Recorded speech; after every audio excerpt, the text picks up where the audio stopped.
தலைவர் வந்திருக்காரு. அவருக்கு தலைவர் பார்த்தா யார் வந்தது ஒரு பையனோட பேசிக்கிட்டு இருக்காரு. யாருன்னு அவர் கேட்டார்.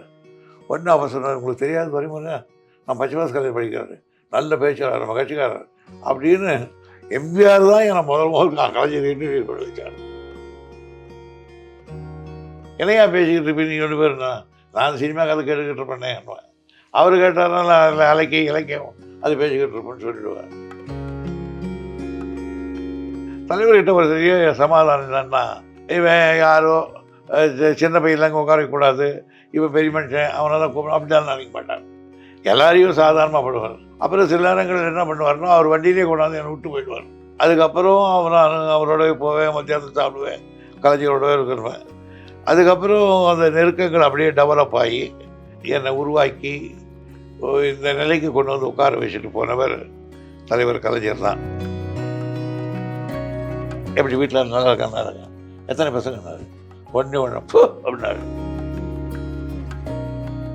ஏதாவது ஒரு சாதாரண 2 வாலிபர் நண்பர்கள் என்ன பேசிக்குவாங்களோ மாதிரி பேசிக்குவான்.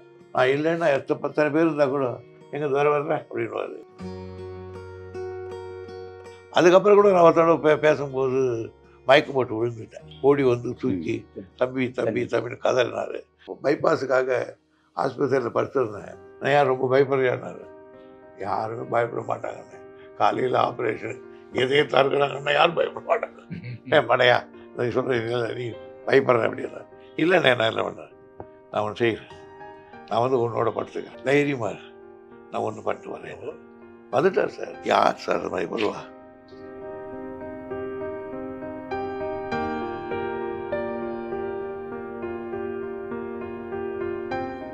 கரையநல்லூர் ராஜாமணின்னு ஒரு சொன்னார். ஊரில் இருக்கிறவங்களை பற்றி கம்ப்ளைண்ட் பண்ணிடலாம். இவர் ரொம்ப நிறுத்துறா, நீ பெரிய இவனா, நீ மட்டும் யோகியனா போட்டு கண்ணாமனை கட்டிட்டு விட்டார். எப்படியே உட்காந்துட்டார் ரொம்ப நேரம். அதான் நான் அவனை ரொம்ப திட்டணும், அவன் கூடியாடணும். ராஜாமணி, நான் ஏதோ ஒரு வேகத்தில் உன்னை போடான்னு சொல்லிட்டேன், என்னை மன்னிச்சுக்கலாம். அவன் அந்த ரூம் பூரா உண்டு அழுது.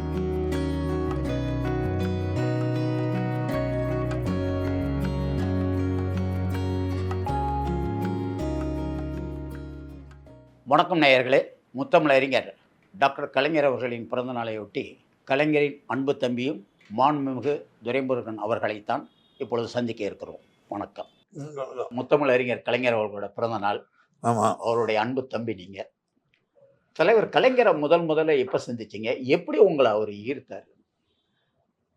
நான் பச்சையப்பன் கல்லூரியில் படிச்சுக்கிட்டு இருந்தேன். செகண்ட் இயர் முடிகிற காலகட்டம். அப்போது நாங்கள் ஒரு காலேஜ் டே விழாவுக்கு எம்ஜிஆர் கூப்பிட்டுருந்தோம் பேசுகிறதுக்கு. அசோகன் மூலமாக தான் கூப்பிட்டுருந்தோம். அப்போ நான் வரவேற்று பேசினேன். ரொம்ப இம்ப்ரெசிவ் ஆனார் எம்ஜிஆர். அப்புறம் என்னை கூப்பிட்டு என்ன பண்ணுறீங்கன்னு கேட்டார். எல்லாம் சொல்லிக்கிட்டு இருந்தேன், நம்ம கட்சி தான் அப்படின்னு சொல்லியிருந்தார். அப்படியா, ரொம்ப மகிழ்ச்சின்னு சொல்லிட்டு இருந்தார். சரின்னு அவர் போயிட்டார், நாங்கள் போட்டோம். அது வெக்கேஷன் விட்டாங்க. அப்போது திருவண்ணாமலையில் பை எலெக்ஷன் நடந்தது. பவுஷன் பை எலெக்ஷன். அந்த பை எலெக்ஷனுக்கு நிதி வசூல் பண்ணுறதுக்காக ஆங்காங்கே சிறப்பு கூட்டங்களுக்கு போனார் தலைவரும் எம்ஜிஆர்லாம் சேர்ந்து. அப்படி ஒரு சிறப்பு கூட்டத்தை கேவி குப்பத்தில் எங்கள் ஊர் பக்கத்தில் ஒரு கூட்டத்துக்கு ஏற்பாடு பண்ணியிருந்தாங்க. நான் ஊரில் இருந்தேன், எல்லோரும் எனக்கு தெரியறதுனால எல்லோரும் எம்ஜிஆர் வர்றான்னு சொன்ன உடனே அதுக்கு மேலே இருக்கிற ஜனங்க இல்லை, எல்லாம் மொத்த பேரும் தியேட்டர் சின்னதாக்கி எல்லாம் மக்களாக போயிட்டான், எங்கே பார்த்தாலும் மக்கள். அப்போது நான் மேடை மேலே உட்காந்துருந்தேன். அப்படி தான் உட்காந்தேன். எம்ஜிஆர் மேலே வந்தோடனே என்ன பார்த்தார். என்ன இங்கே இருக்கிற என்னாரு. இதுதாங்க எங்கள் ஊருன்னு. இங்கே தான் அப்பா அம்மாலாம் இருக்காங்க. இல்லை, இங்கேருந்து ஒரு 3 மைல் உள்ளே போனோம், ஒரு கிராமம் அப்படின்னு. அப்புறம் எங்கள் கூடயே பேசிக்கிட்டு இருந்தார். அப்புறம் எப்படி இருந்தீங்க, எல்லாம் பண்ணுறீங்களா, அது என்ன பண்ணுறா, அப்பா என்ன பண்ணுறா, அதை பண்ணுறாரு. தலைவர் வந்திருக்காரு. அவருக்கான தலைவர் பார்த்தா யார் வந்தது ஒரு பையனோட பேசிக்கிட்டு இருக்காரு, யாருன்னு அவர் கேட்டார். ஒன்றும் அவர் சொன்னார், உங்களுக்கு தெரியாது வரைமுறை, நான் பச்சைவாஸ் கலைஞர் படிக்கிறேன், நல்ல பேச்சாளர், நம்ம கட்சிக்காரர் அப்படின்னு. எம்ஜிஆர் தான் என்னை முதல் கலைஞர் இன்டர்வியூ பண்ணி வச்சார். அப்புறம் அங்கே வந்துவிட்டோம். அதுக்கப்புறம் தலைவர் ஒருத்தர் வந்து ஒரு மீட்டிங் கூப்பிட்டோம் நாங்கள். அப்போ அவர் வரமாட்டேன்ட்டார். ஒரு சரி சண்டை போட்டு போயிடலாம். அதுக்கப்புறம் செல்வம் வந்து அப்போ நாகாலயம் முரசொலி செல்வம். அப்போ நான் இங்கே இருந்தேன். அதனால் அப்போ விஸ்வநாதன் வந்து போனார். அவர் சொன்னார் அங்கே படிச்சுக்கிட்டு இருந்தார். அதனால் சனி ஞாயிறுலாம் நான் லா காலேஜ் ஹாஸ்டலுக்கு போயிடுவேன். அங்கே இவங்க செல்வம்லாம் வருவாங்க. அப்படியே பழகி செல்வத்துக்கு எனக்கும் ஒரு நட்பு உருவாயிடுச்சு. அதுக்கப்புறம் செல்வம் டெய்லி முரசொலிக்கு வருவார். நானும் முரசொலிக்கு வந்துடுவேன். அவரோடவே இருப்பேன். அப்போ அங்கே தலைவர் வருவார். இல்லாட்டி ஆசிரியர் தான் சொல்லுவாங்க அப்போ அவரை. ஆசிரியர் வராருனாங்க வருவார். அப்புறம் நாங்கள் பார்த்து அப்படியே பழக்கமாயிடுச்சு. அதுக்கப்புறம் உட்காந்து பேசிட்டு உட்காருங்கிறது உட்கார வச்சுட்டு அந்த தலைவர்கிட்ட ஒரு பெரிய சமாதானம் என்னன்னா, இவன் யாரோ சின்ன பையன்லாம் இங்கே உட்கார வைக்கக்கூடாது, இவன் பெரிய மனுஷன் அவனெல்லாம் கூப்பிட அப்படிலாம் நினைக்க மாட்டான். எல்லாரையும் சாதாரணமாக படுவார். எங்கே வாங்க ஒரு துரைமுருகன் ஒருத்தர் கூப்பிடு அப்படின்னுவார். உட்காந்து ஒரு டீ குடிச்சிட்டு ராத்திரியெல்லாம் அப்போ ராகவானந்தம் நான் இவங்கெல்லாம் உட்காந்து பேசிக்கிட்டு இருப்போம். அப்புறம் கொஞ்சமாக அப்படியே ரொம்ப நெருக்கமாகிடுச்சு. அப்புறம் சில நேரங்கள் என்ன பண்ணுவார்னா, அவர் வண்டியிலே கொண்டாந்து என்னை விட்டு போயிடுவார் ஹாஸ்டலுக்கு. விட்டு போயிடுவார். அது கூட லா காலேஜுக்கு வந்துட்டேன் நான். வந்துட்டு அப்புறம் கொண்டாந்து விட்டு போவார். அப்புறம் காத்தால எழுந்தோடனே காலேஜுக்கெல்லாம் போயிட்டு வருவேன். போயிட்டு வந்து சாயந்தரம் இங்கே வந்துடுவேன். அப்போது சில நேரங்களில் எம்ஜிஆர் என்ன பண்ணுவாருன்னா, என்ன அங்கே சாயந்தரமாக வர சொல்லி வண்டி அனுப்புவார். நான் அவரோட போயிட்டு பகல் பூரா மத்தியானத்துக்கு மேலே இருந்துட்டு கேட்பார். கிளாஸ்லாம் கிடையாதுன்னு சொல்லிட்டு போயிடுவேன். போயிட்டு உட்காந்து போயிடுவேன். அவரோட அந்த பகல் பூரா கழிச்சிடுவேன். நைட்டு பூரா இவரோடு இருப்பேன். 2 பேர். இவருக்கும் தெரியும் நான் பகல் பூரா அவரோடு இருக்கிறேன். இவருக்கும் தெரியும் நைட்டில் அவர் இருக்கிறேன். ஆனால் ஒருத்தர் என்ன பேசிக்கிறாங்கன்றதை ஒருத்தர்கிட்ட சொல்ல மாட்டேன். என்னையா பேசிக்கிட்டு இருப்பீங்க நீங்கள் 2 பேருன்னா, நான் சினிமா கதை கேட்டுக்கிட்டு இருப்பேனே. அவர் கேட்டார்னா நான் இலக்கியம் அது பேசிக்கிட்டு இருப்பேன்னு சொல்லிவிடுவேன். அதனால 2 பேருக்கும் அப்படியே ஒரு ஒரே வருது.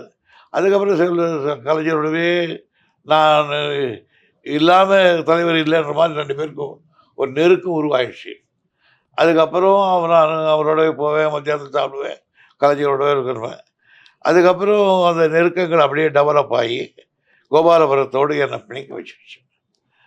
அந்த பிணைப்பு கடைசி வரலையும் இருந்து என்னை உருவாக்கி இந்த நிலைக்கு கொண்டு வந்து உட்கார வச்சுட்டு போனவர் தலைவர் கலைஞர் தான். என் வாழ்க்கையை பொறுத்த வரையில் எனக்கு மிக மிக மிக வேண்டியவர். என்னை நான் நினைக்கக்கூடிய 24 மணி நேரம் நினைக்கக்கூடியவர் அவர் தான். எம்ஜிஆரை பொறுத்த வரையில் எனக்கு அது மட்டும் இல்லாமல் அந்த செகண்ட் பிஏ முடிச்சு கொடுத்துருங்க. எங்கள் அப்பா ஒருத்தர் கூட்டின்னு வர சொன்னார். இந்த நியூட்டன் ஸ்டுடியோ கூட்டின்னு வந்தோம்.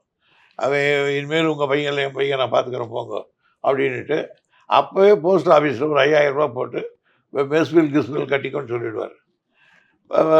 தீபாவளி பொங்கல்னா 12 ஷர்ட்டு 12 பேண்ட் எடுப்பார். அது மாதிரி ஒரு பெரிய ஒரு அந்நியமாக போயிட்டுருவோம். அவரோட டூர் பண்ணிக்கிருப்பேன். எல்லா காலேஜில் பேச கூப்பிட்டாங்கன்னா அவரோட போயிட்டு வந்துடுவேன். இது மாதிரியெல்லாம் அவரோடவே ஒரு இது வந்து அங்கேயும் அவ்வளோ நெருக்கமாக இருந்தேன். அதுக்கப்புறம் லா காலேஜ் பிஏ முடிச்சுட்டு வந்தது. ஒரு நாள் என்ன பண்ணார் தலைவர், கிருஷ்ணமஞ்சி கூப்பிட்டு துரைமுருகன் பேசுகிறான் கொள்கிறான் டெலிவரிலாம் பண்ணுறான், அவன் ஷூட் ஆவானா பாருங்க சினிமாவுக்குன்னு நான் அனுப்பிச்சி வச்சார். நான் ஏவிஎம்க்கு போனேன். கிருஷ்ணமஞ்சி இருந்தாங்க. அப்புறம் போட்டு மேக்கப் எல்லாம் போட்டு எடுத்துக்கிட்டு அப்போ காக்கங்கரங்கள்னு ஒரு படம், அதில் எஸ்எஸ்ஆர் ஹீரோ, செகண்ட் ஹீரோவாக என்னை செலக்ட் பண்ணாங்க. அப்போது நான் வந்து அது ரொம்ப மகிழ்ச்சியாக போனேன். கலைஞர் பார்த்துட்டு வரேன் அப்படின்னேன். அன்றைக்கி நைட்டு பெற்றால் தான் பிள்ளையான்னு ஒரு படம், அது நைட் ஷூட்டிங் எம்ஜிஆரோட. அவர் போகும்போது சொன்னார், இந்த மாதிரி ஒரு பையனை பார்த்தேன், நல்லா டெலிவரி பண்ணுறான் தான், நல்லா கட்டிக்கார், நல்லா வருவான், அவங்க கட்டிக்கார் பையன் தான்னார். யார்? நான் துரைமுருகன். நான் எங்கே வந்தான்? கலைஞர் அனுப்பிச்சார். மறுநாள் என்னை கூப்பிட்டு அனுப்பிச்சார். உங்கள் அப்பா கிட்ட என்ன சொன்னேன் நான், உன்னை வக்கீல் படிக்க வைக்கிறேன்னு, இந்த வேலையெல்லாம் வச்சுக்காது, இது சினிமா உலகம், ஏதோ நாங்கள்லாம் லைம் லைட்டில் இருக்கிறத பார்த்து நினைக்காத. எத்தனையோ எம்ஜிஆர்கள் அழுகி போயிருக்கான், எத்தனையோ சிவாஜி கணேசன் இல்லாமல் போயிருக்கான், எங்களை விட திறமைசாலிகளாக இருந்து வந்துருப்பாருங்க அவனுங்க. அதனால் இதெல்லாம் குருட்டாய் கொடுக்கிட்டு கிடை மாதிரி கச்சா கிடைக்கும் இல்லைன்னா இருக்காது. நீ பிஏ முடிச்சு அப்புறம் பார்த்துக்கலாம் அதெல்லாம் அப்படின்னாரு. இல்லை நான் சினிமா தான் நடிப்பேன். 2 பேருக்கு தகராறு. அவர் என்ன பண்ணிட்டார், லா காலேஜில் போய் நான் படிக்க மாட்டேன். பழனிசாமி டேரக்டர் இருந்தார். அவரை கூப்பிட்டு இவனுக்கு ஒரு சீட் கொடுன்ட்டார். அப்ளிகேஷனெல்லாம் அப்புறம் போட்டேன், ஜாயின் ஆட் பண்ணுறாரு. அப்புறம் அது வளர்ச்சி எடுத்தாங்க. லா முடித்தது. லா முடிஞ்ச உடனே எலெக்ஷன் வந்தது. எலெக்ஷன் வந்த உடனே நான் எலெக்ஷனுக்கு போனேன் எம்ஜிஆர்கிட்ட. அதெல்லாம் கூடாது, போய் நல்லா ப்ராக்டிஸ் பண்ணணும், பெரிய வக்கீல் பேர் வைக்கணும், இந்த எம்எல்ஏ ஆனால் எப்போன்னா வந்துக்கலாம் எப்போ அப்படி பண்ணார். அந்த தலைவர் என்ன சொன்னார், என்ன தர எலெக்ஷன் அண்ணா இருந்து மறுபடியும் வைக்கிறாரு, ஏன்னா நிற்கிறியா நீ என்னாரு, நமக்கு ஒன்றும் வேணாங்க, நம்மளால முடியாதுன்னு. அந்த ஏழை சொன்னாங்க, ஏன் வேணான்னு, அவ்வளோ பணம்லாம் எங்கிட்ட கிடையாதுமானார், எல்லாம் கொண்டு கொடுப்பார் போ, நாங்கள்லாம் கொடுக்குறோம், அப்போ நான் தாராளமாக நிற்கிறேன். எம்ஜிஆர் சொன்னேன், அதெல்லாம் நான் கூட்டத்துக்கெல்லாம் வரமாட்டேன்னாரு. கலைஞர் கேட்டேன், நான் வரேன் வாயா இருக்கணும். அவர் வந்தார் 2 பேரும் பேசிட்டோம். தயாளம்மா கூட நிதி கொடுத்தேன். அதான் அவங்களும் தான் மொத்தமே 30,000 தான் செலவழிச்சு. தலைவர் பார்ட்டி பணமே 10,000 ரூபா தான் கொடுத்தாங்க. அப்புறம் அவர் என் பாக்கெட், அவர் பாக்கெட்லேருந்து ஒரு 10 ரூபா கொடுத்தாரு, இந்தம்மா ஒரு 10. மற்றெல்லாம் அழகிரி இருந்தாங்க, இங்கே வந்து உட்காந்து வேலை செய்து முடிச்சிடும். அதுக்கப்புறம் அந்த வேலையை முடிச்சு அவர் எம்ஜிஆர் வந்து எம்எல்ஏ ஆயிடுச்சு, அவரும் எம்எல்ஏ ஆயிடுச்சுனாலும் எல்லாம் உட்காந்துருந்தான் எம்ஜிஆரோட. ஆமாம், அதான். அதனால் பாப்பா பேசிக்கிட்டு ஏதாவது போயிட்டு போயிருப்பேன், கதை பேசிக்கிட்டு வருவேன். அது என்ன பண்ணார், அடுத்து எனக்கு மேரேஜ். நான் கலைஞர்கிட்ட சொன்னேன், அவர் சொன்னார், நானே எழுதுனியா உனக்குன்னாரு. என் தம்பி துரைமுருகனுக்கும் இன்னார் வீட்டு பெண்ணுக்கும் நடக்கிற திருமணத்துக்கு நீங்கள் வரணும்னு அவர் சீஃப் மினிஸ்டர் லெட்டர் போட்டார். அப்புறம் அவர் சொன்னார், நீங்கள் தலைமையின என்னுடைய தலைமையில் நாவலர் பேராசிரியர் முன்னிலையில் அப்படின்னு போட்டார். நீ எம்ஜிஆர் போடணும், அவர் நீ அவர் கேட்காம கேட்க கொண்டு விடுவார், நீ போய் கேட்டு வேணார். நான் போய் அவர்கிட்ட சொன்னேன், ஷூட்டிங்கில் ஒரு மேக்கப் போட்டிருந்தார். அந்த கண்ணாடியில் என்னை பார்த்த உடனே, வாங்க முதலாளி என்ன பெரிய ஆள் வந்துருக்கிறீங்கன்னாரு. சும்மா இல்லைன்னா இந்த மாதிரி என்ன, அப்படியா வெரி குட் அப்படின்னு போயிட்டு அந்த சபாபதி இருப்பான், போய் ஸ்வீட்லாம் கொண்டாடா அப்படின்னு சொல்லிட்டு சாப்பிட்டு அண்ணே மேரேஜ் என்ன, வெரி குட் வெரி குட். அது என்ன ஒரு சின்ன சிக்கல் என்ன, உங்கள் பேர் போட்டோம்னு வச்சுக்கோங்களேன், 4 ஜில்லாவும் சேர்ந்துருவாங்க, என்னால் முடியாது, அதனால் நான் கல்யாணம் பண்ணிட்டு உங்களை வந்து ஆசீர்வாதம் வாங்கிக்கிறேன். இந்த கதையெல்லாம் என்கிட்ட கூடாது. அப்போவே அவங்களுக்கு கொஞ்சம் கொஞ்சம் அப்படியே அருமை இருக்கும். இந்த கதையெல்லாம் கூடாத, யார் யார் என்ன சொல்லுவாங்கன்னு எனக்கு தெரியும், நீ மட்டும் என் பேரை போடாமல் திருமணத்தில் அடி, நான் பத்திரிக்கை விளம்பரம் கூப்பிட்டு வரேன் ஒரு பக்கம்னாரு. சரிங்க தலைவிட்டு சொன்னேன், அண்ணே அடி உதைக்க வராரு இவங்க போடுங்க. அதில் சரின்னு எம்ஜிஆர் முன்னிலையில் போட்டுட்டோம். அப்போது எங்கள் பாம்பேக்கு அந்த பக்கம் எங்கள் ஷூட்டிங் இருந்தார். கடைசி ஃப்ளைட்டை விட்டுவிட்டார் இங்கே வர்றது, 8 மணிக்கு அங்கே ஃப்ளைட்டை வந்து விட்டார். உடனே அதுக்கு மேலே உட்காந்து அங்கேயே ஒரு சார்ட்டர் ஃப்ளைட் பண்ணி, அப்போ 20,000 ரூபாய் சார்ட்டர் ஃப்ளைட் அது பண்ணி வந்து இறங்கி காலையில் வந்து 20 பவுன் செயின் போட்டு எனக்கு வந்து அற்புதமாக பேசினார். பேசுறது மட்டும் இல்லாமல் சமையல் கட்டுக்கு வந்து இது டைனிங் ஹாலுக்கு வந்து உட்காந்துக்கின்னு எல்லாரையும் சாப்பாடு போடுறதுக்கெல்லாம் ஏற்பாடு பண்ணிட்டு அதெல்லாம் பண்ணியிருந்தார். இதுக்கு இடையில வெளியில் சரியான கூட்டம் ஜனங்க. சரின்னு ஒரு ஜீப்பை வச்சு தலைவரையும் அவரை ஏற்றணும். வந்தால் கூட்டத்தில் போயிச்சான்ட்டான் அடி. கருணானந்தம் சொன்னார், எனக்கு கூட தெரியும் அடி வந்து அடி ஒழிச்சு போனேன் கலண்டா வச்சு அவரெல்லாம் வந்து அந்த சேர்ந்தார். அதுக்கப்புறம் தான் பிப்ரவரி என் கல்யாணம் நடந்தது. அவர் ஏப்ரல்லே போயிட்டார் இல்லையா, போயிட்டார். அவர் நினச்சா நான் தான் முதல்ல வருவேன்னு. நான் வந்து போகல. எல்லாருக்கிட்டையும் சொல்லிடுவேன், வருவான் அவன் வருவான் அவன் வருவான். எங்கே போக போகிறேன், ஞானிக்கு அம்மா எனக்கு ரொம்ப வேண்டியவங்க. அது எப்படி அவன், நான் ஃபோன் பண்ணி அவனை கூப்பிட்டோமா அப்படின்னு இப்படி உட்காந்து பேசியிருப்போம். அந்த அம்மா அந்த பக்கம் இப்படி கூப்பிடுவாங்க, அவர் எம்ஜிஆர் இப்படி பார்த்தா போனால் ரூபாய் நோட்டு சொல்லிவிடுவாங்க. இவர் பேசி முடிஞ்சோடனே அந்த ரூபாய் ஏடு பார்க்கலாம், அந்த ரூபாய் ஏடு அப்படின்னு அந்த அம்மா கொடுத்துருல, ஏற்கனவே கெடுக்கிறான், நீ இது வேறு கெடுக்கிறேன் அப்படின்னாரு. ரொம்ப நல்லா பண்ணியிருந்தார். அது மாதிரி எல்லாம் ஒரு பண்ணிக்கிட்டாரு. முடியாச்சு. எம்ஜிஆர் அவர் கட்சி ஆரம்பிச்சிட்டார். நான் போகல. நான் எதிர்பார்த்தேன் போக மாட்டேங்க. இல்லை, நான் வந்து அதில் ஒரு திடமான, என்னுடைய வாழ்க்கையில் ஒரு திடமான முடிவு எடுத்துருக்கேன். நான் வந்து அதையும் அவர்கிட்ட சொன்னேன். நான் என்னை வந்து அசம்பிளியில் ஒரு நாள் நானும் சூப்பர் ரகுமானும் வெளுத்து வாங்குவோம்மா, நானும் ரகுமான் இப்படி வந்தோம். பண்டுரி ராமச்சந்திரன் இவர் வர்றாங்க, சபாநாயகர் வருவது. விஷுவலாக அவர்கிட்ட மாட்ட மாட்டேன். நான் இந்த பக்கம் வந்து அந்த பக்கம் அந்த பக்கம் தான் போயிடுவேன், பேசும்போது கூடி வாசி போயிடுவேன். எதில் வந்தேன் சக்குன்னு பிடிச்சாருங்க, வாடா உங்கள்கிட்ட சில விஷயம் பேசணும். நான் யோ பாய் நீ பாயா உள்ள வந்தேன். அதை விட்டு பண்டுரி ராமச்சந்திரன் கூட்டி போய் கதையை போய் பாருன்னார். நேராக மேலே கூட்டு போனார். அப்போல்லாம் லிஃப்ட்டு கிடையாது. 2 எட்டில் மேலே போய் உட்கார்ந்தேன். அது அப்படி தள்ளிட்டு சேரில் உட்கார்ந்தார். ராமச்சந்திரன் அவ்வளோ கெட்டவனா அப்படின்னாரு. இல்லையாண்ணே. என்னண்ணே, அப்பா இறந்துட்டாராம், அதை கூட எனக்கு சொல்லக்கூடாதா நீ? அவ்வளோ கொடியவனா நான்? கொடியவனுக்காக சொல்ல. நான் அப்போ ராணிப்பேட்டை நிற்கிறேன். நான் 13 நாள் தான் எலெக்ஷனுக்கு போது எங்கள் அப்பா இறந்துட்டார். காரியத்தை அன்றைக்கி தான் போலிங் நடக்குது. ஆனால் நீங்கள் 2 தடவை வந்து எனக்கு ஓட்டு போட வேணாம்னு பேசுனீங்க. உங்களுக்கு எப்படி நான் சொல்கிறது அப்படின்னு. அப்படி அதை விட அப்படி விட எப்படி வீட்டில் நல்லா இருக்காங்க, எத்தனை பசங்கன்னாரு. ஒன்று அப்படின்னாரு. நான் முட்டாள்தனமா, அடா அது கூட இல்லாத இருக்கான் நாட்டோட ரொம்ப பேருட்டேன். எனக்கு என்னடா அவர் சொல்லிவிட்டு போயிரு அப்படி நீயும் ஆடி போயிச்சாரு. அது சரி சரி அவரும் நான் ஒன்று நான் சொன்னா கேட்பியா நீ? தாராளமாக கேட்பேன். அண்ணன் சொல்கிறதெல்லாம் கேட்பேன், நிச்சயமாக கேட்பேன், தவற மாட்டேன். இப்போ நீ என்ன பண்ண, நேராக போய் நான் உட்காரேன் இல்லையா, நாவல் இருக்கும் அந்த சீட்டில் உட்கார. நான் வந்து இன்று மாலை நீ என்ன போர்ட்போலியோக்கு மந்திரி ஆகிறன்னு டிக்ளேர் பண்ணேன். அது என்னால் முடியாது. இப்போ தானே சொன்னேன் அண்ணே, நான் இருக்கிற இடத்துல தான் நீங்கள் இருக்கணும்னு.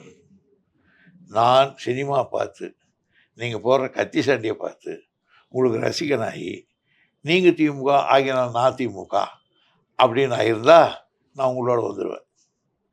நான் திராவிடியன்ற ஒரு இனம், அதனால் நாடு மொழி இனத்தெல்லாம் படிச்சுட்டு, அண்ணாவினுடைய கருத்துக்களை படிச்சுட்டு, வரலாற்று ஆசிரியர்களை கருத்தெல்லாம் ஒட்டு பார்த்து இதை தமிழர் கட்சி திமுகன்னு தான் அதில் சேர்ந்துருக்கலாம்.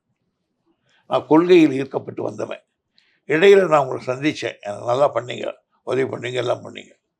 ஆனால் என் கொள்கையை நான் விட்டு கொடுக்க மாட்டேன். எங்கள் அப்பா நான் கட்சிக்கு வரும்போதே சொன்னார், என்னைக்கு உள்ளே எந்த கட்சியில் சேரையோ மூச்சு நிற்கிறவரையும் அந்த கட்சி வெற்றி பெற்றாலும் வெற்றி பெறாவிட்டாலும் அந்த கட்சி மாறக்கூடாதுன்னு சொன்னார். செய்வியான்னு கேட்டார். எங்கள் அப்பாவுக்கு நான் சத்தியம் பண்ணி கொடுத்துக்கிறேன், செய்ய மாட்டேன்னு சொல்லிட்டு. 2வது எனக்கு பிடிச்சமான கட்சி தான், அதுக்காக அண்ணன் நான் தப்பாக நினைக்கிறேன் நான் அப்படின்னு சொன்னேன். நான் முடியாது அப்படின்னு சொன்னேன். ஆக சுருக்கா என்ன சொல்கிறேன்னா, என் கட்சி திமுக, என் தலைவர் கலைஞர். இந்த சேரை டமானு எழுது உத வச்சார் பாரு, குரு குரு குரு சார். நான் எழுதுன்னு பயந்து எதிரில் வந்து நின்னார். அப்போ நான் யார்? என் தலைவர் கலைஞர் கட்சி, அப்போ நான் யாருன்னார். டமானு காலில் விழுந்து கட்டியாக பிடிச்சிக்கிட்டேன். நீங்கள் என்னை வாழ வைத்த தெய்வம் அப்படியே தூக்கி நிறுத்தினார். டேய், நீங்கள் கட்சிக்கு வரா கட்சியோட பரவாயில்ல, தவறும் ரைட்டும் ஒரு உள்ளத்தில் தோன்ற ஒரு கட்சிக்கு இவ்வளோ உறுதியாக இருக்கிறப்பார், நான் பாராட்டுறேன் அப்படின்னு சொல்லிட்டு, உனக்கு என்ன வேணுன்னா கேளு, நான் செய்கிறேன். இப்போ எங்கே இருக்கிற நீன்னாரு. ஊரில் முன்னாடி இருக்கிறாங்க, நான் மெமரி ஹாஸ்டல் இருக்கிறேன். எங்கள் ஊரில் நான் ஓஷன் பிளாக்கில் விடுங்கலாம் கொடுக்க மாட்டேறாங்க, எதிர்கட்சின்னு. அவரை கூப்பிட்டேன். சாயந்தரத்துக்குள்ளே தொலைபொண்ணுக்கு ஒரு வீடு கொடுத்தாங்கன்னு. அதை மட்டும் அப்புறம் பேசுவார், நல்லா பண்ணிடுவார். அதுக்கப்புறம் கூட நான் ஒருத்தோட பேசும்போது மயக்கம் போட்டு விழுந்துட்டேன். ஓடி வந்து தூக்கி தம்பின்னு கதறினார். அந்த துண்டு மேலாம் தொடச்சி கழிச்சு பண்ணி போனார். அது மாதிரி இங்கே ஒரு இதாக இருந்தாலும் நான் கடைசி வரலையும் அவருக்கு இன்றைக்கும் நான் அதுக்குள்ள மரியாதையோடு தான் இருக்கேன் அவருக்கு. ஆனால் என்னால் கட்சி மாற முடியாது. ஏன்னா எனக்கு அந்த கொள்கையில் ஈடுபாடு இருக்கணும். நான் படிக்காதவன்ல நான் தான் அவர்கிட்ட சொன்னேன். நான் கத்தி சாண்டி பார்த்து ரசிக்கிறேன் தான் கூட வந்திருப்பேன். நான் ஹிஸ்ட்ரி படிச்சுட்டு வந்திருக்கிறேனே அப்படின்னு. அப்புறம் அதில் இருந்தார் பாவம். அதுக்கப்புறம் அவருக்கு ஹாஸ்பிட்டல் இருக்கும்போது நான் தலைவரும் போனோம். யானைக்கு மட்டும் இருந்தாங்க. பார்த்த உடனே ஒரு ஆழ்ந்தேன், கெட்டியாக கட்டி பிடிச்சிக்கிறேன். ஏன்னா இவ்வளோ கோழையாக இருக்க, உங்கள் அண்ணன் வந்து ராத்திரி எல்லாம் அப்படி பேசுகிறேன் இப்படி பேசுகிறேன்னு உன்னை பற்றி பெருமையாக சொல்லுவார், நீ இன்னும் கோழையாக இருக்க. யார்? ஜானகி. இல்லைம்மா அப்படி இப்படின்னு. சரி அப்படி பாவம் அதுக்கிட்ட போயிட்டார் அவர். அதுக்கப்புறம் அந்த அம்மாவும் போச்சு, எல்லாம் ஒரு சமாதானம் போச்சு. இதுக்கிடையில் என்னுடைய தலைவருக்கு கலைஞருக்கு என்னன்னா, எனக்கு எவ்வளோ வேண்டியவர்னு அவருக்கு தெரியும். அவளை இருந்து கூட என் பக்கமே நின்றுட்டானே, கட்சியில் நின்றுட்டானேன்னு அவருக்கு என் மேலே ஒரு உறுதி. சரிங்க கட்சியில் சரியாக இருப்பான். துரை வந்து நினச்சிருந்தா அவன் எப்பவும் மந்திரி ஆகி வீட்டுக்கு போயிருப்பான். ஆனால் அதை பற்றி கவலைப்படாமல் என் கூட சொல்கிறாங்க. எனவே அவனுக்கு கொடுத்தது தான் அவன் தான் பண்ணுவேன் அப்படின்வாரு. அதுக்கப்புறம் இவர் வந்து எனக்கு ரொம்ப குரு, நண்பன், நண்பனுக்கு நண்பன், குருக்கு குரு, இது மாதிரி என்னோடு பிணைஞ்சு போயிட்டு வரும். அதாவது ஒரு சாதாரண 2 வாலிப நண்பர்கள் என்ன பேசிக்குவாங்களோ அது மாதிரி பேசிக்குவான். ஒரு குரு சிஷியன்கிட்ட என்ன பேசுவோம் அப்படி பேசிக்குவான். தலைவரை பொறுத்த வரையில் அந்த மாதிரி ஒரு இது போனால அதனால் என்னுடைய அதிகமான பழக்கை ஏற்பட்டு என் மேலே அபரிமிதமான ஒரு அன்பு சொல்லிட்டேன். துரைன்னு கூப்பிட்டுக்கிட்டு இருப்பார். நான் இல்லைன்னா பத்தனை பேர் இருந்தால் கூட எங்கே துரை வர்றேன் அப்படின்வாரு. ராத்திரி 12 மணிக்கு ஃபோன் பண்ணுவார். என்னையா பண்ணுறேன்? ஒன்றும் இல்லைன்னு. எனக்கு போர் அடிக்குது வாயா அப்படின்வார். அங்கே போனால் எல்லோரும் உட்காரமா பேசியிருப்பார். அது மாதிரி பல முறை எனக்கு வந்து என்னுடைய நெஞ்சையெல்லாம் தொட்டிருக்கார். நான் பைபாஸுக்காக ஆஸ்பத்திரியில் படுத்திருந்தேன். காலையில் எனக்கு ஆப்ரேஷன். ராத்திரி 9 மணிக்கு ஒரு ஃபோன் போட்டார். யார்? இல்லையா? என்னையா? ஒன்றும் இல்லைண்ணே. என்னையா ரொம்ப பயப்படுறியான்னாரு. யாருமே பயப்பட மாட்டாங்கண்ணே. காலையில் ஆப்ரேஷன் எதையும் தருக்கிறாங்கண்ணா யாரும் பயப்பட மாட்டாங்க. மடையா நீ சொல்கிறேன் நீ பயப்படுறேன் அப்படின்னா. இல்லைண்ணே நான் என்ன பண்ணேன், நான் ஒன்று செய்கிறேன். நான் வந்து உன்னோட படுத்துக்கிறேன், தைரியமாக நான் ஒன்று பண்ணிட்டு வரேன். வந்துட்டார் சார். என்னால் கற்பனையிலே நினைக்க 10 பண்ண முடியாது என்ன சார் மாதிரி தலைவர். யார் சார் அது மாதிரி வருவா?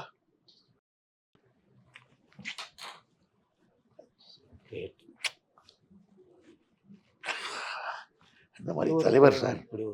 அந்த மாதிரி தலைவர் சார். காலையில் சொல்லுவார், நாங்கள்லாம் எங்கள் அப்பா கூட இதோடு நீ தான் அதிகமாக இருந்திருக்கேன்னு. பக்கத்தில் வந்து படுத்துக்கிறேன்னு சொன்னாங்க. வந்துட்டார் ஆஃபீஸ். அப்புறம் கையில் கால் போங்கன்னு.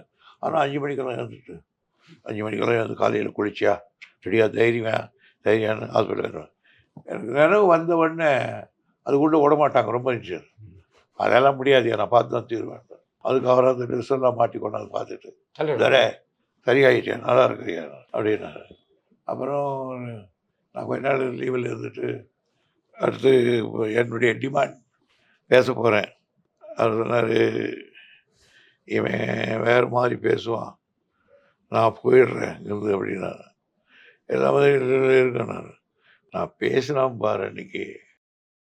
பேசலாம் வந்து கட்டியாக கட்டி பிடிச்சிக்கிட்டு போதும் நிறுத்துக்கு போதும்ட்டான். தலைவர் வச்சு நான் பேச முடியும். ஆனால் வந்துடுச்சு எனக்கு. அது மாதிரி சார் அவர் எப்பேற்பட்ட தலைவர்னு கேட்டுனா, என்ன டல்லாக இருக்க தமிழ்லையாருனாரு. முகம் மகிழ்ச்சியாக இல்லைன்னா என்ன தர எப்படி இருக்க அப்படின்னு கேட்பார். அது மாதிரி ஒரு ஒரு சின்ன சின்ன விவகாரத்தெல்லாம் கூட பேசுவார். குழந்தைங்க விவகாரங்கள், பசங்கள் விவகாரம். என்னை பொறுத்த வரையில் தலைவர்கிட்ட எல்லா தலைவர்கிட்டையும் குறை உண்டு, நிலை உண்டு. இந்த தலைவர்கிட்ட உண்டு, எங்கிட்டையும் உண்டு. ஆனால் இவையெல்லாம் மறந்து பார்த்தீங்கன்னா ஒரு மகத்தான தலைவன்.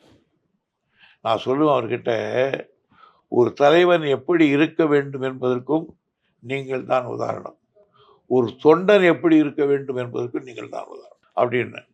எப்போ பார்த்தாலும் அண்ணாவை பற்றி பேசியிருப்பார். ஒரு நாளைக்கு 100 தரமாவது அண்ணா பேசாமல் இருக்க மாட்டார். அப்படி அண்ணா அப்படி சொல்லுவார், அண்ணா இப்படி சொன்னார், அண்ணா இப்படி கேட்டார்.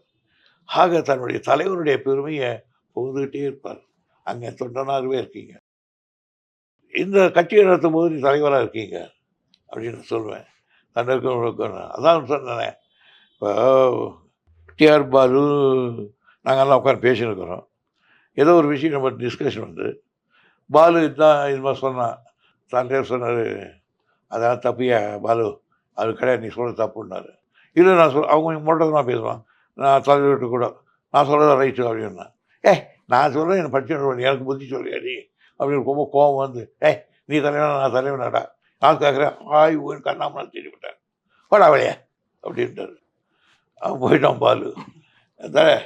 நீரியா நான் குளிச்சுட்டு வரேன் அப்படி உள்ள வரேன்னு குளிக்கலை, ஒரு பாத்ரூம் போயிருக்கார் போல இது.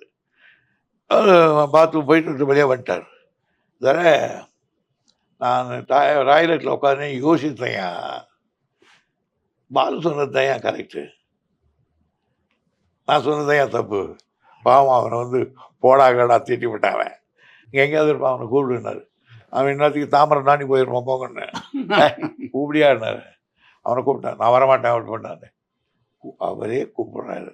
தலைவர் தானே அவன். உள்ளே நுழைஞ்சா அதுக்குள்ளே குளிச்சுட்டு வர்றாரு.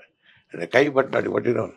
பாலு என்னை மன்னிச்சிடுப்பா, உங்கள்கிட்ட நான் தவறாக பேசிட்டேன், என்னை மன்னிச்சிடுப்பான்னு பாருங்க. அப்படியே காலில் விட்டு கதறிட்டான் அவன். இவனாவது பாலு வளர்ந்தவன். கரையநல்லூர் ராஜாமணின்னு ஒரு தொண்டன். அடிக்கடிக்கு வந்து பார்ப்பான். நல்ல தொண்டவன், ஜெயிலுக்கெல்லாம் போகிறவன் வர்றவன். அவன் இன்னைக்கு நானும் தலைவர் மட்டும்தான் போனோம் பார்ட்டி ஆஃபீஸுக்கு. அவர் என்றைக்குமே டல்லாக இருந்தார். இவன் உள்ளே நுழைஞ்சோடனே ஊரில் இருக்கிறவங்களை பற்றி கம்ப்ளைண்ட் பண்ணியிருந்தான். இவர் ரொம்ப நிறுத்துறா, நீ பெரிய இவனா, நீ மட்டும் யோகியனா புட்டு கண்ணாமனை கட்டிட்டு போயிட்டார். கடா அப்படின்னாரு. அவன் போயிட்டான் அதுக்கிட்ட. ஏன்னா அவன் வந்தால் எப்போ சொந்தமாக வா ராஜாமணிக்கு நான் ரொம்ப கூப்பிடுவார். அன்றைக்கி திட்டினோடனே அவன் போயிட்டான். உடனே எப்படியே உட்காந்துட்டார் ரொம்ப நேரம். அதான் நான் அவனை ரொம்ப திட்டிட்டோம். அவ்வளோதான் திட்டினீங்க. நான் அவ்வளோ பயா அவன் போய் கூப்பிட்டு. ஆனால் அவன் போயிட்டுருப்பானே, போய் பாறையா அப்படின்னு போய் பார்த்தேன். அவன் வாயா கூப்பிட்றான். சார் வரல தான் திட்டினான். வாயா தலைவர் தான், சின்ன தலைவர் தானே கூப்பிட்றாரு, அடிக்கிற கை தான் நினைக்கவா அப்படின்னு போட்டான். அவங்ககிட்ட கேட்டான் சார் மன்னிப்பு. ராஜாமணி, நான் ஏதோ ஒரு வேகத்தில் உன்னை போடான்னு சொல்லிட்டேன், என்னை மன்னிச்சுக்கோ. அவன் அந்த ரூம் பூரா உண்டு அழுது. அவர் குடும்பம்லாம் போச்சு. அந்த மாதிரி அவர் ஒரு மாபெரும் தலைவர் சார். அது மாதிரி ஒரு அதாவது ஆனால் அவங்கள நம்ப மாட்டாங்க சார். எம்ஜிஆர் இறந்தப்போ நான் இந்த வீட்டில் தான் இருந்தேன். இந்த பிரிட்ஜு அவர் தான் எனக்கு கட்டி கொடுத்தாரு. நான் தான் போனேன். கட்டக்கூடாதுன்றார் இவங்க ஏசி முத்தே அவங்க அப்பாவும். நான் வந்து சண்டை போட்டு உனக்கு என் வீடுக்குறேங்க, பெட்ரோலில் நான் கொடுக்குறேன்னாரு. ஒன்றும் தேவையில்லை, நீ கட்டு கொட்டேன். கட்ட விட்டு நான் மட்டும் கட்டுறான். அப்போ பலகை மட்டும் போட்டிருந்தாங்க. அப்போ இந்த போக்கு ரோட்டில் ஒரு முனையில் வீடு இருந்தார் தலைவர். அந்த வீடு கட்டிக்கிட்டு இருந்தாங்க. அதுக்காக அங்கே இருந்தார். அங்கே போயிட்டேன் நான். சார் நீங்கள் நினைக்க மாட்டீங்க சார், யார் சொன்னால் நம்ப மாட்டான், காலையிலேருந்து ஒன்றுமே சாப்பிடல சார் தலைவர். அவர் தானே போய் முதல்ல மாலை வச்சுட்டு வந்தார். அவர் வெளியூர் எம்ஜிஆர் அழுதுருக்காரு பாருங்க சார். அப்படி அழுதுருக்காரு சார். ஒரே தட்டில் இட்லியை வச்சு சாப்பிட்டு இருக்கிறீங்க, ஒரே வேறுபட்டுருக்கியா, இவ்வளோ பழகிருக்கீங்க, என்னென்ன கதை பேசியிருக்கிறியா, பால்விட்டு அரசியல் பிரிச்சிச்சு ஐயா, நான் கொஞ்சம் தனிந்து போயிருக்கலாம் ஐயா, இல்லை அவன் தனிஞ்சு போயிருக்கலாம் ஐயா, ஐயா என்னையா வாழ்க்கை போயா, எனக்கு என் பெருமாள் அப்படி இப்படின்னு சொல்லியிருந்தார். அவரும் பதிக்கிறதுக்கு ரொம்ப அழுதுட்டு அப்புறம் பண்ணிட்டு கொண்டு வந்தார். அது மாதிரி அவருக்கு ஒரு குணங்கள், தலைவருடைய குணங்கள். அதில் யாராக இருந்தாலும் கட்சிக்கு வேலை செய்கிறான்னா தலைவர் அவங்க உச்சி மோந்துக்குவார். ஒரு பன்முக தோற்றம். அதாவது அவரோடு இருந்தோம்னா பொழுதே போவதே தெரியாது. ஒரு நாள் உடம்பு சரியில்லை, அவர் கொண்டு போய் ஆஸ்பத்திரிக்கு கொண்டு வந்து அப்பாவுக்கு அந்த எக்ஸ்ரே பண்ண நிற்க வச்சுட்டாங்க சார். அந்த நர்ஸு சொன்னால், சார் நான் சொல்லும் போது மூச்சை நிறுத்துக்கணும்னா, அது நிறுத்தக்கூடாதுன்றதுக்காக தான் ஆஸ்பத்திரி கொண்டு கேட்டார். அப்புறம் மூச்சு விட்டுருங்க சார், மறுபடியும் அதே சொல்கிறேன். அங்கே இந்த ஆஸ்பத்திரியில் வந்து ராமச்சந்திராவில் ஒரு நர்ஸு போனான். ஒரு தண்ணி கொடுமான் அப்படின்னு கேட்டால் அவங்க ஓடி ஓடிக்கணும். எங்கள் மாமா உன் பேர் காவேரியான்னாரு. இல்லை சார், கொஞ்சம் தண்ணி கட்ட கொடுக்க மாட்டேன்னு. நீ போயிட்டே இருக்க. நானும் ஒரு தஞ்சாவூருக்கு கொல்லுமாங்குடின்னு ஒரு ஊர், அங்கே நின்று சார் வேற இந்த ஊரில் எவ்வளோ நீதி சொல்கிறான் பாரியானா. கொல்லுமாம் எது குடி, குடி குடித்தா என்ன பண்ணுமா, கொல்லுவான். எங்கள் ஊரில் பாரியா தஞ்சாவூரில் எவ்வளோ அழகான பேர் வச்சுருக்கான் அப்படின்னாரு. அதை பற்றி கொல்லுமாங்குடி அந்த போர்டுக்கு பக்கத்துலேயும் ஒரு வீடு, கொல்லுமாங்குடி கோபாலகிருஷ்ணன். அவன் தான் சேர்த்து விட்டான் என்ன குட்டி குடிச்சு என்ன கிரிக்கெட்டு. ஏன்னா அவர் தலைவர் அப்சர்வ் பண்ணிட்டே இருப்போம், சுற்றி எல்லாம் உட்காந்துருப்பீங்க. நல்லா வரும். அவர் கரெக்டாக சொல்லிடுவார் சார். அவுட் ஃபுட்னா கரெக்டாக சொல்லுவார். இவர் தான் எம்டபிள்யூபிடி அது இது இருப்பார். டிராவிட் மட்டும்தான் ராகுல் டிராவிட். ஆமாம், அவன் வந்து அவுட் ஆகிட்டான். எனக்கு அந்த பேருக்காவது அவன் ஜெயிக்கணும்னு பார்த்தீங்க. டிராவிட் ராகுல் அப்படின்னு அந்த மாதிரி நல்லவர். கலைஞர்கிட்ட பேச்சு உங்களுக்கு பிடிக்குமா, கவித்துவம் பிடிக்குமா, கவிதை? இதை எனக்கு பேச்சு பிடிக்கும், கவிதை அவரே எனக்கு பிடிக்கும் எல்லாமே. அந்த எனக்கு கூட சொல்கிறார், இந்த ட்ரெஸ் போடுவேன், நீட்டாக இருக்கணும் ஐயா, ட்ரெஸ்ஸு சிம்பிளாக இருக்கணும் அப்படின்னாரு. ஒரு நாளைக்கு காலையில் ஒன்று மாலையில் ட்ரெஸ் மாற்ற அது கற்றுக் கொடுத்தவர் அவர் தான். காலையில் ஒரு புளிய ட்ரெஸ் தான் ஒரு புள்ளி கற்றுக் கொடுத்தவர் அவர் தான். நீட்டாக இருக்கணும், சிம்பிளாக இருக்கணும், இதுவாக இருக்கணும்னு சொல்லலாம். எம்எஸ் தோனிக்கு ரொம்ப தோஸ்த் ஆயிட்டீங்க. ஆமாம், டோனி வந்து சீனிவாசன் இல்லையா, என் சீனிவாசன் அவங்கள்ட்ட. அப்புறம் எங்கே ஒரு நாள் மேலே இங்கே பார்த்தேன். ஒரு நாள் டோனி தலைவரை பார்க்குறதுக்கு புது செக்ரட்டரியேட் வந்துட்டார். அவள் பார்த்தோம். அதுக்கப்புறம் சீனிவாசன் வந்து பார்த்து போனார். அப்புறம் இங்கே வரும்போதெல்லாம் சீனிவாசன் சொல்லுவார், நான் போய் பார்த்துட்டு வருவேன். இப்போ வந்து கடைசியாக வந்து போனார். அப்போ எங்கள் வீட்டில் இருக்க பசங்கள்லாம் மொத்தம் டோனி எல்லாரும் ஆட்டோகிராஃப்லாம் வாங்கி அதெல்லாம் கொண்டு கொடுத்து ஃபோட்டோ கட்டுக்கெல்லாம் கொடுத்து பண்ணிட்டு வந்தேன். வந்தால் கூட பேசுவார், எப்படி பண்ணுறாரு, என்ன சமாச்சாரம்னு. அவன் ஒரு நிதானமான ஆட்டக்காரன். எவனை ஜெயிச்சா இவன் கத்த மாட்டான், தோத்தாலும் கத்த மாட்டான். அவனுடைய டாக்டிக்ஸே வேறு தான். அப்படியே இருந்து கடைசியில் ஒன்று அடிச்சு தப்புன்னு அடிப்பான் அவன். அது டோனி டாக்டிக் தான், செய்ய முடியாது. இல்லை அவன் தான் பண்ணுவான். டோனி ரசிகரை நீங்கள் எப்படி மாறினீங்க? கிரிக்கெட்டை பார்த்து தான். யாரையும் பிடிக்காம டோனி ரொம்ப அவன் இது குழந்தைங்களுக்கும் பிடிக்குது. ஆமாம், எல்லாமே டோனி குடும்பம். தமிழ்நாட்டிலே டோனி தான் சொன்னேன் நான். அவனை என்னுடைய ரசிகர் பூரா சென்னையில் இருக்கிறார்கள். நான் அதுக்காக போய் விளையாடுவேன். சென்னை என் ரசிகர்களுக்காக நான் விளையாடுவேன். நான் தலைவர் இறந்த போது அந்த எப்படி இருந்தது? அந்த ஜட்ஜ்மெண்ட்ஸ் கிடைக்கும் போது உங்கள் உணர்வு எப்படி இருந்தது? அண்ணா சமாதி பக்கத்திலேயே கலைஞர் இறந்துட்டாரு காவேரி ஆஸ்பத்திரி, அது தாங்கிட்டீங்க. நாங்கள்லாம் அது அங்கேயே இருந்து பழகி வச்சுட்டு அப்புறம் இன்றைக்கி இறந்து போயிட்டாருன்னா அப்புறம் அது இடம் போய் கேட்டு வந்தாங்க. அவங்கெல்லாம் ஸ்டாலின், அழகிரி, செல்வி அது எல்லோரும் போய் கேட்டாங்க. எடப்பாடி கொடுக்க மாட்டேன்ட்டார். அப்புறம் என்னை வந்து ஒன்று கேட்டார், அண்ணே நீங்கள் போனால் கொடுப்பாரு, நீங்கள் போயிட்டு வாங்கினார். நான் போனேன். அவன் இதுக்கு முடியலன்னா எடப்பாடி கொஞ்சம் வாங்கினேன், உள்ளே கூட்டு போனேன். வீட்டு கூட என்ன சமாச்சாரம் சொல்லி என்கிட்ட உண்மை, அண்ணே எனக்கு கொடுக்கணும் ஆசை தான், ஆனால் என் கட்சியில் ஒன்று ஒழிச்சு விடுவாங்கண்ணே, எப்படின்னு சொல்லுங்கண்ணா. பரவாயில்ல விட்டுருவோம். அப்புறம் அப்படியே என்ன பண்ணுற சரின்னு உட்காந்துதான். இங்கே தான் காலேஜுக்கு போய் கொடுக்குறாங்க. கலாநிதி மானம் வந்தான். ஏன் கோர்ட்டில் போட்டு பார்த்தா என்னன்னா, ஏன் கோர்ட்டில் போட்டு பார்த்தா என்னன்னா, பில்சன்னு கேட்டேன், போடலாமண்ணா, போடலான்னா. மணி 6 ஆச்சு, இப்போ போடுறேண்ணா. போய் போட்டு முடிச்சுட்டானே. விடிய விடிய அது இட ஒதுக்கீட்டில் அதுலேயும் அவங்க கட்சி படிச்சுட்டாரு. ஜட்ஜ்மெண்ட்ஸ் கேட்டேன்னா உங்கள் உணர்வு எப்படி? ஆனால் சொன்னாங்க முதல்ல தலைவருக்கு கொடுத்துட்டாங்கன்னு சொல்லிட்டு அழுதுட்டு உடனே விட்டுட்டு நான் அதை போய் நானும் போய் அந்த இடத்துல குடி பண்ணுறதுல அங்கே போயிட்டு நாங்கள் அங்கே போய் பண்ணிட்டு வந்துட்டோம். அதை போயிடுச்சு. என்ன தலைவர் கலைஞர் விட்டு நீங்கள் அமைச்சராக இருந்திருக்கீங்க. இப்போ அவருடைய மகன் தளபதி மு.க. ஸ்டாலின் அவர்கிட்ட இருக்கீங்க. 2 பேரும் எப்படி பார்க்குறீங்க? கலைஞர் ஒரு சகல கலாவரர்.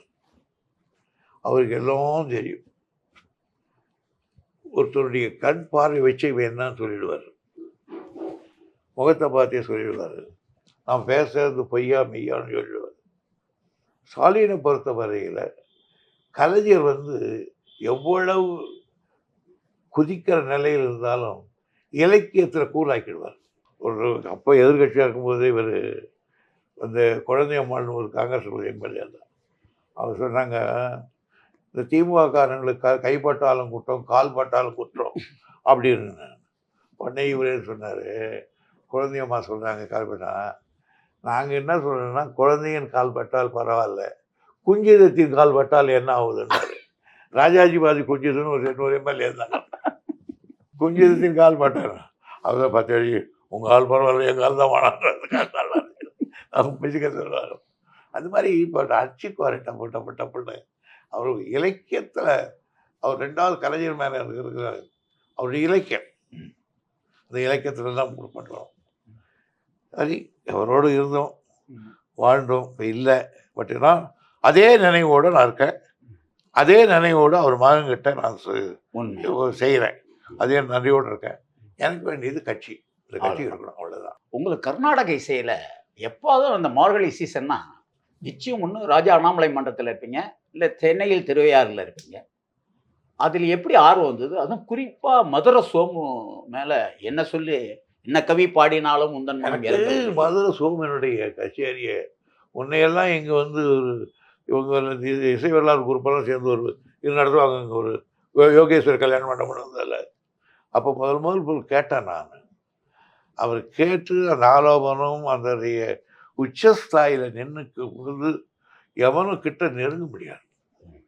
அது மாதிரி பாடுறது. அது ரொம்ப என்ன கவி பாட்டினாலும் எல்லாமே அவருக்கு நல்லா இருக்கும். அவர் தெலுங்கிலும் பாடுவார், ஓ ராமா என்ன ராமான்னு பாடுவார், இதில் பாடுவார். அதனால எனக்கு அவர் மேலே ஒரு மேனாட்டிக்கன்னு சோமனுடைய பாட்டுக்கள் முழுன்னு கேட்டுருவேன். அதே மாதிரி தண்டபாணி தேசிகர் கேட்பேன். எல்லா கர்நாடிக் மியூசிக்காரரும் கேட்பேன். நீங்கள் எனக்கு வந்து இந்த மெல்லிசை எல்லாம் பிடிக்கிறது இல்லை. மெதுவாக தொடலாமன்னா தொடாக்காட்டி போட எனக்கு என்ன நினைக்கணும். ஆனால் அப்படி இல்லை. நான் வந்து கர்நாடக இசை பாடுற பாடலாம் சுதாகரநாதன், நித்யஸ்ரீ மகாதேவன், இவங்க எல்லாமே நான் சபைக்கு போய் உட்காந்தாலே மறுமூலம் வந்திருக்காருக்குவாங்க. ரஞ்சித் சுப்பிரமணியம் அவருடைய மகா ரசிகர் நான். இன்னைக்கு கூட கொஞ்ச நேரத்துக்கு முன்னாடி ராத்திரி கூட நான் துன்ப நேர் கையில் ஆடி எடுத்து வருவேன். அற்புதமாக பாடுவான் அந்த ஆள். அதனால் எனக்கு அது ஒரு இசை. அது எனக்கு ராத்திரியில் எந்த வேலை எங்கே இருந்தாலும் ஒரு மணிக்கு வந்தாலும் ஒரு கர்நாடக பாட்டையாவது கேட்காம நான் தூங்க மாட்டேன். பாரத் ரத்னா வாங்கினாங்க எம்எஸ் சுப்புலட்சுமி. கலைஞருக்கு உறவினர் தான். அவங்களுக்கு வந்து திருப்பதியில் வந்து மிகப்பெரிய ஒரு சிலையை வச்சு இது பண்ணியிருக்காங்க. ஐநா சபையில் பாடினவங்க. ஆனால் திராவிட முன்னேற்ற கழக அரசு, நீங்கள் திமுகவின் பொதுச் செயலாளர், அவை முன்னவர், இன்றைக்கு அரசின், ஏன் அவங்களுக்கு ஒரு சென்னையில் ஒரு மிகப்பெரிய பிரம்மாண்டமான சிலை? நான் எம்எஸ்னுடைய அப்படியே இதுவான ரசிகன் அவர் மேலே, அந்த அம்மா மேலே. எல்லா பாட்டையும் கேட்டிருக்கேன்னு சொல்லலாம். நான் 90 வகை அவர் பாட்டு பார்த்துருக்கேன். ஆனால் அந்த கேள்வி உங்கள் உள்ளத்தில் இருக்கும்போது என் உள்ளத்துல தான் இருக்குது. நானும் கலைஞர் அந்த மாவு வந்து பார்த்தோம். இங்கே பக்கத்தில் தான் வீட்டில் இருந்தாங்க. அப்போ எல்லாம் கொஞ்சம் உடம்பு சரியில்லாம போயிட்டாங்க. அப்போ சொன்னாங்க, யாரோ சொன்னாங்க ஒரு பேரெல்லாம் வைக்கக்கூடாது, பேர் வைக்கக்கூடாதுன்னாங்க. நான் அங்கே திருப்பதியில் பார்த்த உடனே அப்போ சொன்னேன், நான் வைக்கிறான்னு. இதை நான் ஸ்டாலின் இடத்துல 2 நாளைக்கு முன்னால் பேசியிருக்கேன். நாம் ஏதாவது ஒன்று பண்ணி வைக்கணும், யாரெல்லாம் பண்ணணும். ஆக எப்படியும் எம்எஸ்னுடைய ஒரு ஒரு பெரிய ஸ்டாச்சு நிர்வாகத்தை பண்ணுறதுக்கு ஏற்பாடு பண்ணணும். நீங்கள் எஸ் ஏ அசோகனை நெருங்கிய நண்பர்னு சொல்லுவாங்க. ஆமாம், சாகர் மணி ரொம்ப நண்பர். அவர் வந்து என் மேலே ரொம்ப அவ்வளோ பெரிய அவருக்கு மாதிரிங்க. அங்கேருந்து சூளமேட்லேருந்து பச்சைமாஸ் வரையும் நடந்து வருவார் சார். என்னை விட்டு பார்த்து சூளமேட்லேருந்து இந்த லயலா கோட்டர்ஸ் இருக்குது அந்த பக்கம் அந்தாண்ட, அங்கேருந்து ஒரு வீடு ராத்திரி 11 மணி வரையும் கொடுக்கும். எப்போ மாதிரி இல்லை, அப்போ எல்லாம் அடங்கி போயிடும். ராத்திரியில் யாரு இருக்கிறாவும் இப்போ தான் ஒரு கடையெல்லாம் வச்சுருக்கோம். அப்புறம் 10 மணிக்கு மேலே சூளமேட்டில் ஒன்றுமே கிடையாது. நான் தனியாக போடுறேன்னு என்னை கொண்டாந்து விட்டு போவார் அவர். அவங்க அப்பா அம்மாலாம் எல்லாரும் எனக்கு தெரியும்.